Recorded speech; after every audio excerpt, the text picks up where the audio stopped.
Tapos ito, Making Marriage Work. May nagregalo sa akin noong kasal namin way back 2004. Ayan, maganda naman siya. Nabasa ko naman, Making Marriage Work. Sabi nga, patient is a virtue, guys. Kailangan mahaba ang PC. Ayan. Then, mahilig ako bumili ng ganito, word search. Ayan, nandito ko yung ginagawa to. Ayan. Ano pa, National Bookstore ng Harrison Plaza. Wala nang Harrison Plaza today, guys. So, ayan. Kasi ito nga yung nabili ko sa DP Mart. Yung mga photo paper. Minsan kasi kailangan sa school. Para hindi na ako mag-ikot pa. At biglaan kasi papasok. Sasabihin sa hapon may assignment. Ganito, ganito. Kailangan ng ganito. So, at least meron ka ng stock sa drawer. Ayan. Tapos yung mga dating mga katleya na fillers, index card, booklet. Ayan. Madami akong stock kasi yung nanay ko sa tindahan niya sa Cavite, nagsara na. So, pinadala niya na lahat dito sa Bulacan yung mga needs sa school. Kasi nga, parang hindi na ako bibili. Mga Oslo paper, yan, ganyan. Pero mga paubos na rin. So, ayan.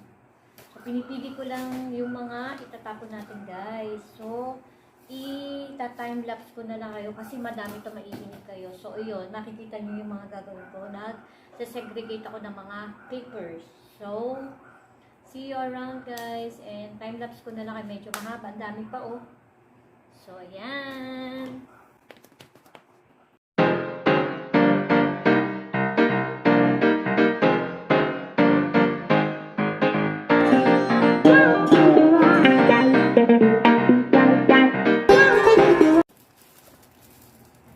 Hi guys! So, hindi ko muna kay hyperlapse. Tanong ko lang, ang tagal ko na binili to. Ano ba ballpen dapat gamitin dito, guys? Oh.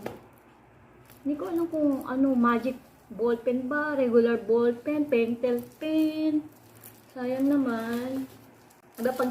Pandikit to sa mga glass, ano, kung gusto mo ng sa kitchen.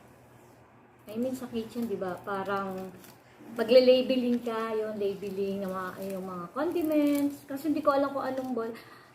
Please comment down below nga po. Ano po bang ginagamit dito? Ball pen, pentel pen. Nagtry ako ng dalawang ano dito. Hindi ko na matandaan kung ball pen o ayaw, guys. Oh. Please help me. Sayang naman po yung label stickers ko. Thank you. Back to hyperlapse. Ang dami pa po kasi. Ayan. Kaya mag-declutter na rin kayo, magtapon na rin kayo ng inyong mga papel na hindi na kailangan, guys.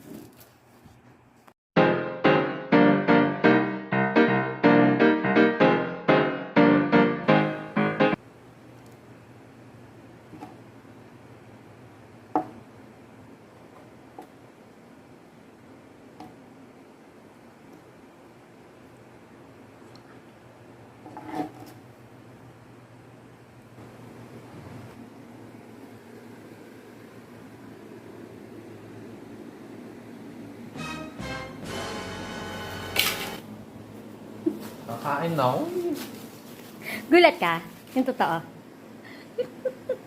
Nose. Hi there, I'm back.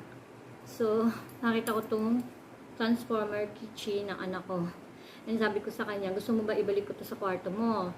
Kasi yung mga hindi niya minsan kailangan nakikita ko saan niya nilalagay, tinatago ko. Kasi nga, mahal din kaya to. Favorite niya tong transformer keychain. Yung mga transformer niya robot, wala dito, nasa Cavite. Kasi tinatago ko yung, kasi nga, ang mahal kayang bili noon. Galing pang US, kaya iniipon ko siya para may collection siya. Madi-display niya kung gusto niya i-display. Ayan.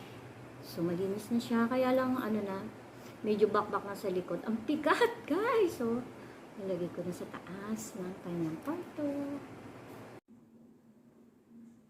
So, ayan, nandito tayo sa second floor.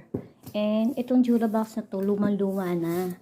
So, hindi ko muna siya pinatapon kasi pinaglagyan ko muna ng yan, mga school supplies.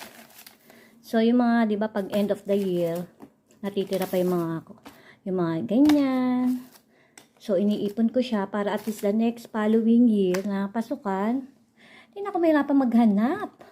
So, ayan, nandito na lahat. Pag example, sasabihin na anak ko, Mami, meron ko bang ganito? O, punta ka lang sa Eurobox sa taas. Nandun yung mga stuff. Nandyan, meron tayo. Ano ba to? Magnifying glass. Kailangan nyo ito sa science. So, ayan. May stock ako dyan. Ayan. Color pencil. Yung mga elementary pa, hindi ko pinagtatatapon. Ayan. Scissor. Protractor. Marami siya. Pencil. Ayan. Ink. So, yung inayos ko sa baba, ibabalik ko dito, guys. Ayan.